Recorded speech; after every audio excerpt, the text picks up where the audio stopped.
Well, welcome everybody. I'm Nick Pearce, I'm the director of the IPPR, and it's my great pleasure to this evening welcome to Manchester and to this discussion Michael Sandel. You all know Michael's work, I presume that's why you're here, but some of you may have seen him earlier in the main conference itself. And it's not usual, it's not often that you get at political conferences discussions with world-leading political philosophers. And so it's a rare opportunity to kind of probe the ideas and arguments that Michael made today and in his recent works. And to get behind some of the big things that he's arguing. Michael, I want to start, if I may, by asking you, why did you become a political philosopher? What drew you into political theory?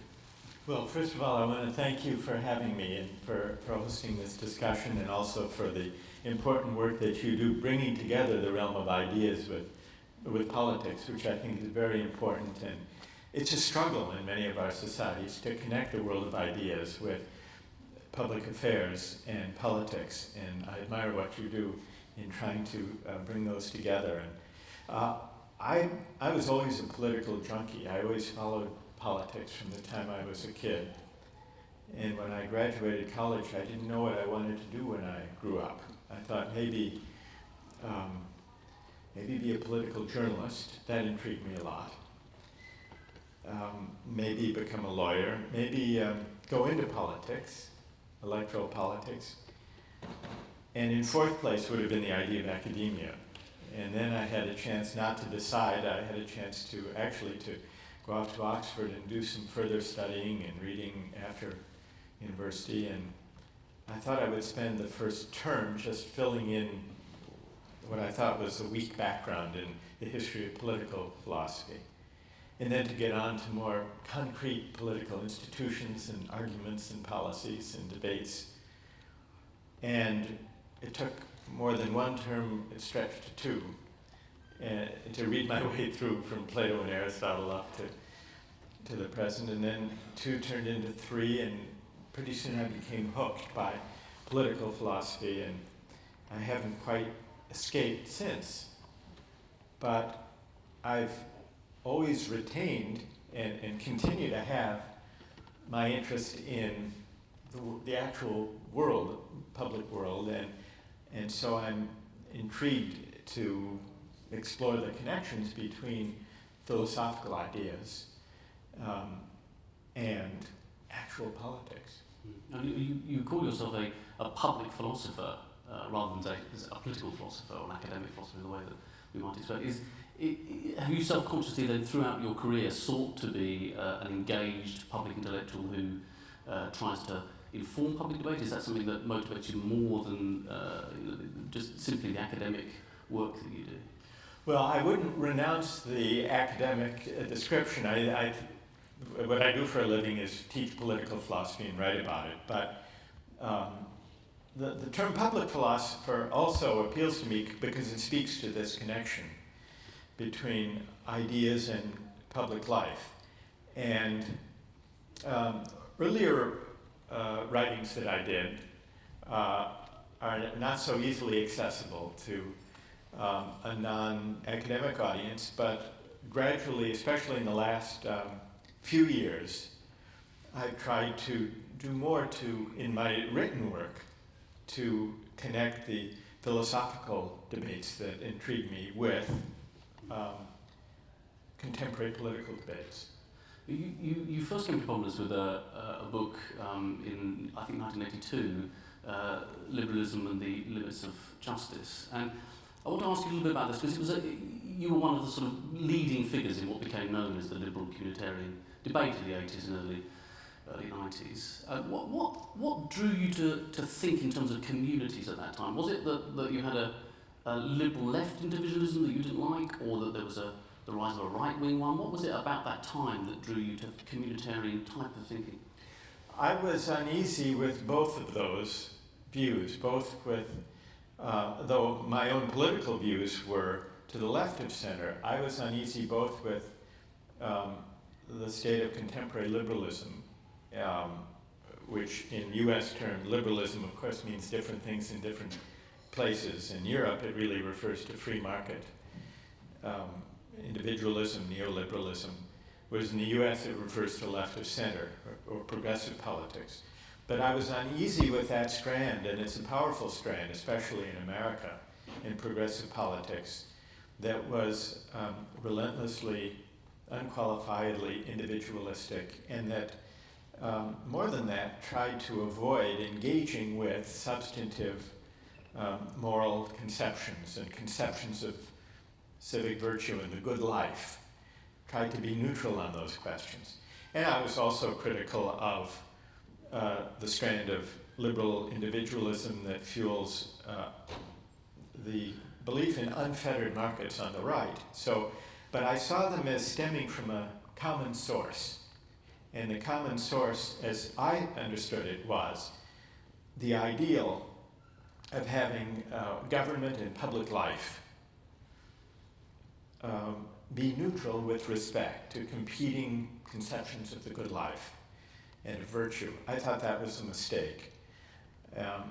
Actually, in recent years, recent decades, the religious right and cultural conservatives in the US challenged their liberal individualists on that score.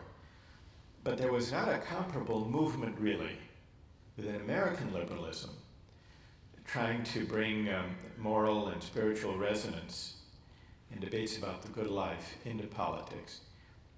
Until to some degree in the 2008 Obama campaign, there were some in Bill Clinton's politics. He sort of got this. And then Obama very powerfully in 2008. So do you think that progressive politics, both here and in the US, has been denuded of something powerful that could be politically resonant for it? Yes. By virtue of that? Yes. And I think that's been the besetting weakness of progressive politics, especially in the US and in the UK, for the past, roughly 3 decades. And I think that there's nothing intrinsically conservative about engaging with questions of virtue or the good life. If you go back to the 1960s in American politics, the most powerful voices arguing in the name of justice, in the name of the common good, in the name of civic virtue, and a moral argument in public life were Martin Luther King and Robert F. Kennedy when he was running for president just before he was assassinated. And they both very powerfully evoked moral and spiritual considerations and brought them to bear in politics. But it was after that period, in the 70s and 80s and 90s, that liberal politics in the US, and I'm here referring to the Democratic Party broadly speaking at the presidential level and those who competed for office, shifted to a more procedural liberalism, less morally robust liberalism that lent itself to a kind of policy-driven managerialism that I think lost the capacity to inspire. But your case is not that we can agree on a substantive version of the good life, presumably. I mean, given the diversity of belief and practice in liberal societies, it would be hard to argue that. But is it that you think that you denude people of being able to actively participate in politics if you don't allow them to bring their visions or their substantive goals with them? What is it that you think the politics, if you like, you talk of the politics of the common good. Yes. What does that consist of then? If it doesn't consist of agreement on a good life that everybody can sign up to? Right. Well, I want to qualify what you described only slightly. I certainly don't think that on every big issue we face that involves competing values and moral ideals, we can expect to come to agreement. But I don't think we can know where we can find agreement or common ground on moral questions in politics, and where we can't until we try. So I think it's an open question on any given issue how much progress we can make in finding common ground on a fraught, hotly contested moral issue in politics. I think it's an open question. And what I resist is the philosophy that says, because we disagree on conceptions of the good life, we must keep those questions out of public discourse. That's what I disagree about. Not because I think we will always agree, but neither do I think we are fated necessarily to disagree. We can't know. It's very much as it is in personal life when we're trying to persuade a friend or a colleague or anyone. We don't know until we've actually had the exchange whether we can persuade them or not. And I think we should approach politics that way. One of the implications of that is that people of religious belief play a more active role, if you like, in public debate. Now, for Europeans, it feels when you look across to the States, you think, well, actually, why would you want that kind of political argument in European democracies? That it's quite destructive and polarising. That so far from bringing people to a common view, it divides them. I mean, how do you sort of persuade an audience from a European background that is possible to engage with people of faith in a way that doesn't lead to that kind of disagreement? Well, I think that when people look at moral and even religious discourse in politics in the US, they focus mainly on 2 or 3 issues: abortion, same-sex marriage, and to a lesser degree, stem cell research. These seem to be the 3 areas where there are strong and seemingly intractable disagreements that are bound up with competing religious views. But I actually think that the problem with American public discourse, which is not in very good shape, I don't think, it's impoverished in many of the ways that I think public discourse in European democracies are impoverished, exhausted, really, in need of new energy and vision. I think our problem is not too much moral and even religious argument in politics, but too little. Apart from the issues I just mentioned, when it comes to questions of the economy, how to organize the economy, the structures of the economy, the kinds of issues we were discussing in the hall today, there is relatively little in the way of moral and spiritual argument and energy that's brought to bear. I think that the debates would be less impoverished, but also richer and more interesting if, instead of cabining and confining moral and religious questions, let's say to abortion and same-sex marriage, we conducted all of our big public arguments with an openness to whatever moral sources people bring to public life, secular sources, religious sources. I don't think we should adjudicate in advance what sources are relevant or appropriate to public argument.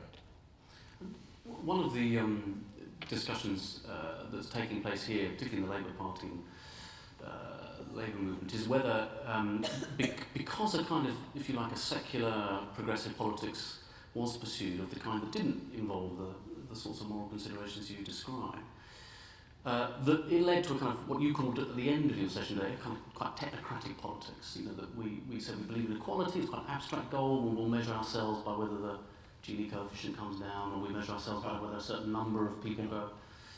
I mean, what would you say to people in the Labour Party here and people, you know, more broadly of progressive conviction about the sort of goals that they should seek? I mean, what should you be aiming at, if not an abstract notion of equality or social justice in those senses? I think that it would be important to try to anchor and embed the concern for social justice and equality in the longer tradition of the Labour Party, going back, which draws on resources of solidarity and civic virtue and community. To do that is to connect what you rightly describe as an abstract approach to equality and justice with the lives people actually live. and the struggles they're engaged in and the projects that they care about. It makes for a more concrete, textured, story-rich politics than the abstraction at 30,000 feet to which liberal/progressive politics has been prone in the last few decades. And I think one of the reasons it's been prone in that direction, and I see this in the US and the UK alike, has to do with this underlying acceptance of the market faith introduced in the late 70s and early 80s, going back to Margaret Thatcher and Ronald Reagan.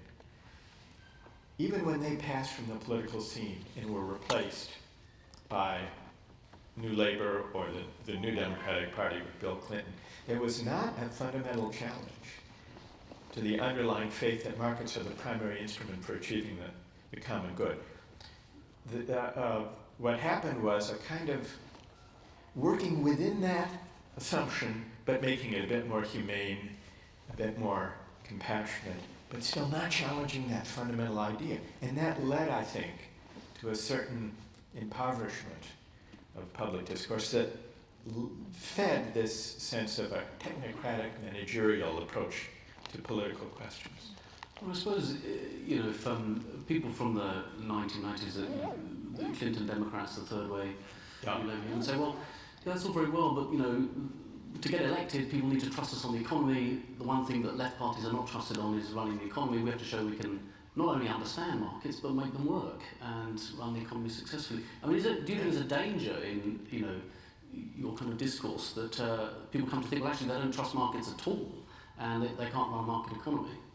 I think there is that danger, and I think the way to address it is to run the economy effectively and efficiently, and to draw a distinction, which I tried to draw in the talk today, between a market economy as a tool for generating prosperity and affluence, and a market society as a way of life. And so I think there's no reason in the world why progressive parties and political leaders can't articulate and implement a strong economic and effective economic policy. And articulate the values, attitudes, norms, and ideals that are worth preserving, lest we slide into a market society as a way of life, as a way of allowing market reasoning to displace moral reasoning. So I think we need to make that distinction often and frequently, and manage the economy well. And why do you think this process that you described, particularly in your latest book, this process actually happened? I mean, what happened in the sort of 60s and 70s for this kind of thinking, as you describe it, to take hold? I mean, you mean the more morally engaged kind? No, in the 60s? I mean. Or you mean the drift away from yes, the market, the sort of domination of thinking by markets, if that's indeed correct. Yeah. Why did that come about? Where did it come from? What was that process that led to those things? I see it more as a process that unfolds beginning in the late 70s. You do get in academic economics a shift beginning in the 60s toward conceiving economics as a social science that deals with traditional economic questions, unemployment, inflation, foreign trade, banks, credit and finance, standard economic questions. And in the 70s, you get among economists those who are arguing, no, economics is actually a science of human behavior in general. It's not just about the standard organization of the economy. It can explain, you get this out of the University of Chicago economists, but it spreads into the law and economics movement. It spreads throughout the academy. And now economics is a science of human behavior in general, and then in recent decades it becomes a science of how to manipulate incentives. And it becomes abstract but also ambitious, even imperial in its ambitions. Economics as a social science. as a way of explaining all of human behavior. So there's that comes before we see it in politics. And then we get Margaret Thatcher and Ronald Reagan in politics, making an explicit argument that government is the problem, not the solution, and that markets are the solution. But I think the key shift is when the Democratic Party and the Labour Party succeed them in office, but don't really take on the underlying assumption. And I think the end of the Cold War is a factor here as well. I think we misread the end of the Cold War to suggest that there's only one system left standing, and that system is free market capitalism of a certain kind that must apply in the same way in all places. That was an overreading and a misreading, I think, of the end of the Cold War, because it assumed that capitalism is one thing and that markets can provide the answers to all of social policy in every domain of life. So that was part of it. A kind of hubris associated with the end of the Cold War that led to a misinterpretation of it. And then the enthusiasm for global capitalism in the 1990s. And the comfort of seeming to be able to avoid engaging with these hotly contested moral questions. Markets and market thinking seemed to spare us from having to exercise judgment and engage in argument about the good life. I think that was, part of it is the allure of markets delivering the goods. I don't think it was only or even mainly that. I think it fit with the impulse to shrink from engaging with controversial moral questions in public. And so we really have to rethink. If it runs that deep, which is the only way of explaining why it has such staying power, even after the free market politicians, by conviction, left the scene. I think it had this deeper staying power, and that means reimagining public life and having a discourse about where markets serve the public good and where they don't belong requires rethinking quite a lot. Given that ambition, how do you square that with your pessimism about the state of democratic politics? What will produce the sort of change you're looking for? I wouldn't say that I'm pessimistic exactly about democratic politics. I guess there's a difference. I would distinguish between optimism and hope. I'm not optimistic that it will be easy to recast the terms of public discourse, in part because they're now in addition to the factors we've been discussing, there are very powerful interests arrayed against a broader public discussion about markets. And certainly the system of campaign finance in the US is a glaring example of this difficulty. The power of money in politics and in campaigns. So that makes it a very difficult task. But the reason I think there is some basis for hope is the public is deeply frustrated with where we are, with the terms of political discourse today. Almost no one on either side of the political spectrum is happy about it. Everyone wants a better kind of politics, wants to elevate the terms of public discourse, to address bigger things. People sense that. Now, they may disagree about what those bigger things are and what values should govern them. But I think there is a stirring and impatience, a frustration with the existing terms of public discourse. I think it's true in the US, in the UK, in Europe.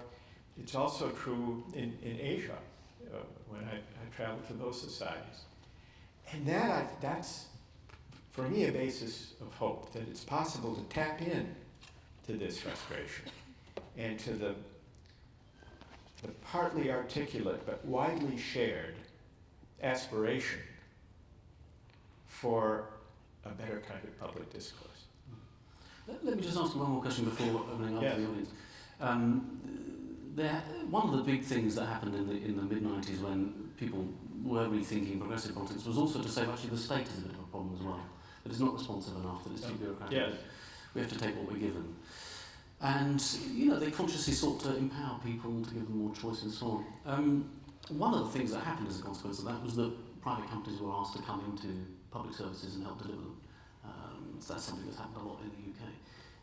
Would you say that actually there are some institutions that just need bounding completely from the private sector? They should just be in the public realm or have no involvement from any kind of commercial interest? Or is it just the kind of cash transaction between an individual? Because most of your book's examples involve some kind of monetized, commoditized relationship. Right. But do you extend that into a critique of the role of private companies and markets in the public sector as a whole? I think we should ask hard questions about outsourcing public services to private companies. I don't think that we should never do it if it's possible to deliver services more effectively and to stay true to the public mission. Then in those cases, and we have to judge it case by case, then I think there's no objection to using private companies to deliver public goods. So that this should not be a matter of faith. It should be a practical, empirical, pragmatic judgment, but one that's informed by the larger sense of mission and the attitudes and values and norms that are a part of public services, especially in the areas of education, health, welfare, military service, criminal justice. So we need to be very alive to those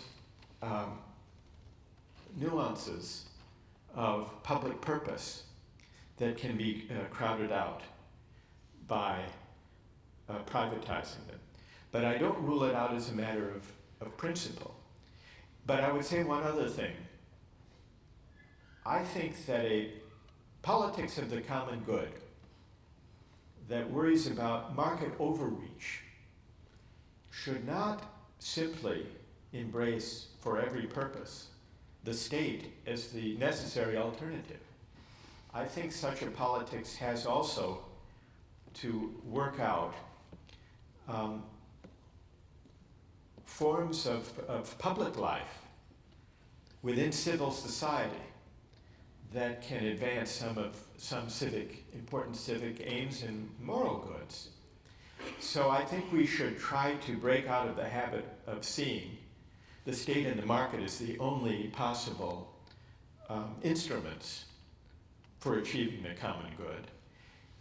This is where I think the idea of a big society, though it wasn't implemented or articulated in a way that would actually achieve these goals, I think it would have been, I'm among those who think it would have been more fruitful for those to the left of center to engage with that idea, to embrace the idea of civil society animating public life, and then to offer an alternative picture of what that would look like and what its relation to the state would be in public services, rather than to reject it out of hand. I think that it would be a useful debate to have among the parties.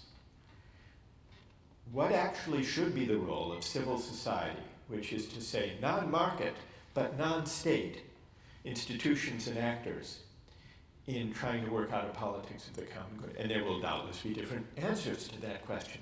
But that would be a very, I think, fruitful debate for us to have.